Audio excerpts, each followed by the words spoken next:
premjeras apie šios dalykus, apie jų skirtumus ir tą matymą tos situacijos ir perspektyvos, arba vengia kalbėti, arba galbūt per daug gerai ir neperpratęs tų dalykų.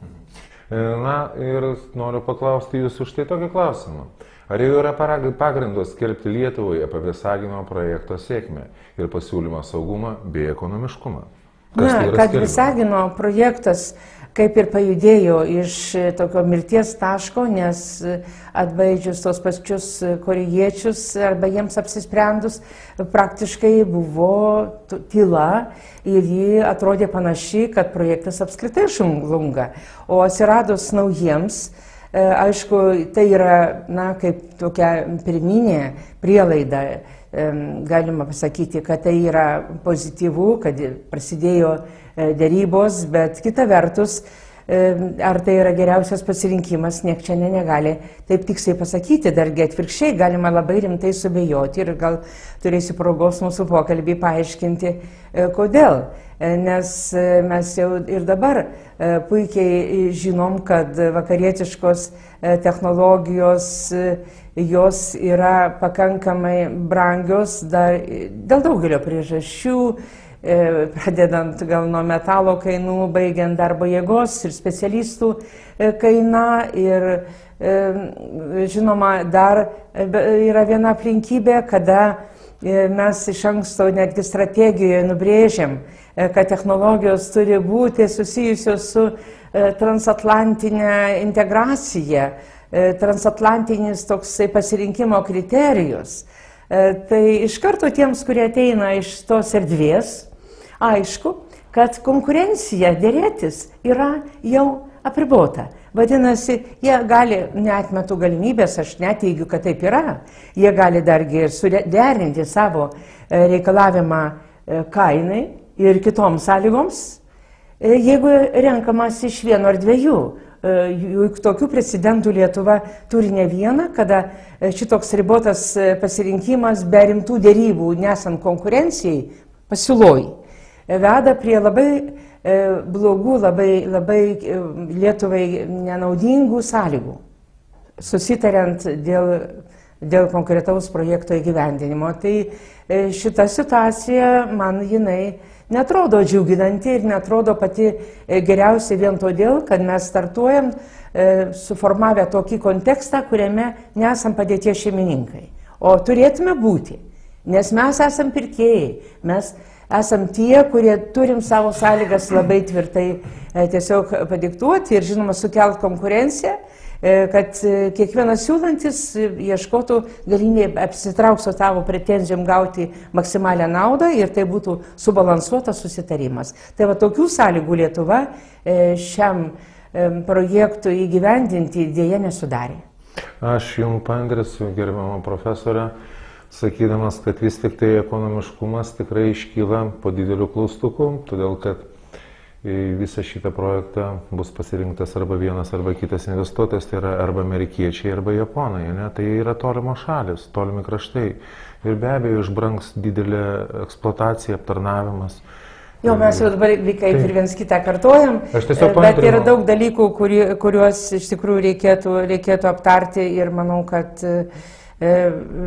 turi būti čia didelis ir visuomenės dėmesys tam reikalui skirtas ir specialistų dėmesys, bet, Lietuvoje būna dažniausiai ne taip, kaip įprasta demokratiškose rinkos šalyse, kur politinė valdžia jaučia didelę atsakomybę prieš visuomenę už priimtus sprendimus.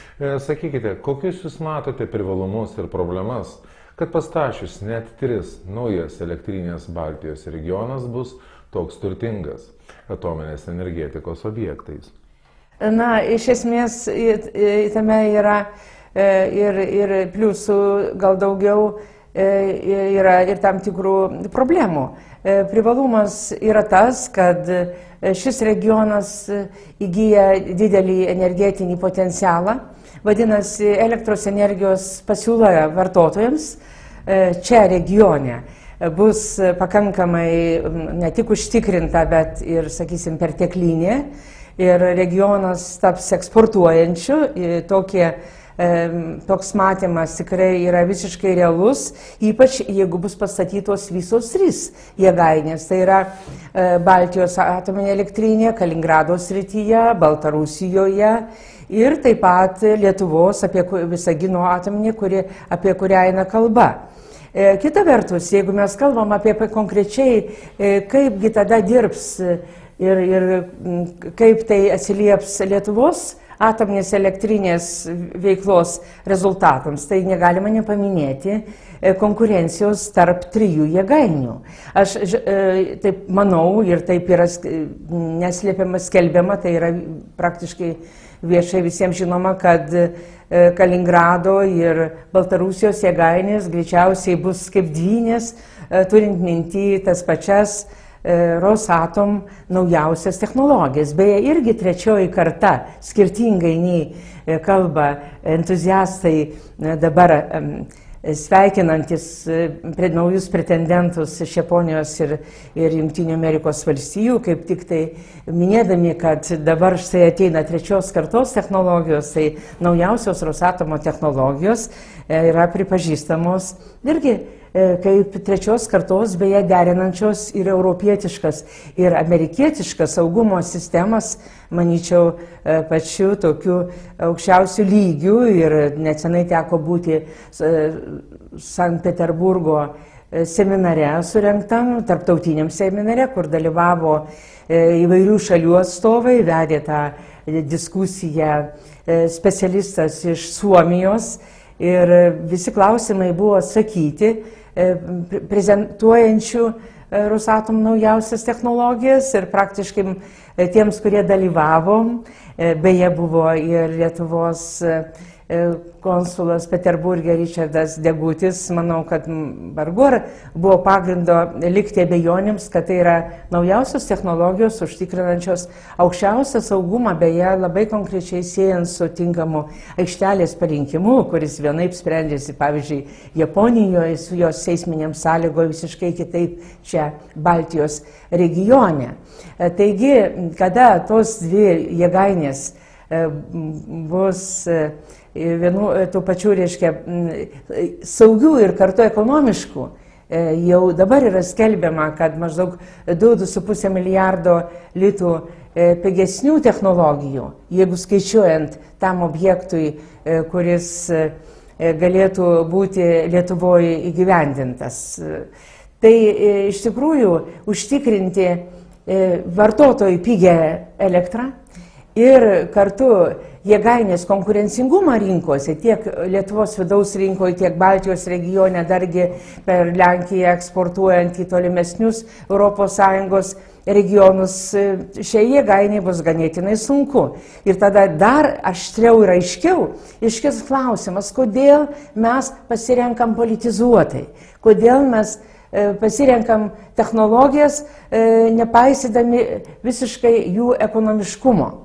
Ir žinant, kad ir jau dabar yra galima įsigyti elektrą per biržą, iš kitų šaltinių, ne vien tik tai iš regiono gamintojų, juo labiau, kada šalia veiks jau nuo 2016 metų turi būti įvestas 1, o 18 ir 2 reaktorius Baltijos atominėje elektrinėje, jos elektra jau dabar akivaizdu, kad turi pagrindo būti prognozuojama kaip pigesnė, tai ir Lietuvos vartotojai, ypač didesni vartotojai, mieliau pirks tuo rinkos principu per biržą pigesnę elektrą, nei būtinai užtikrins apkrovimą Lietuvoje veikiančios elektrinės. Ir jinai bus tokia įsiterpusi 3 tarp 2 pigią elektrą gaminančių.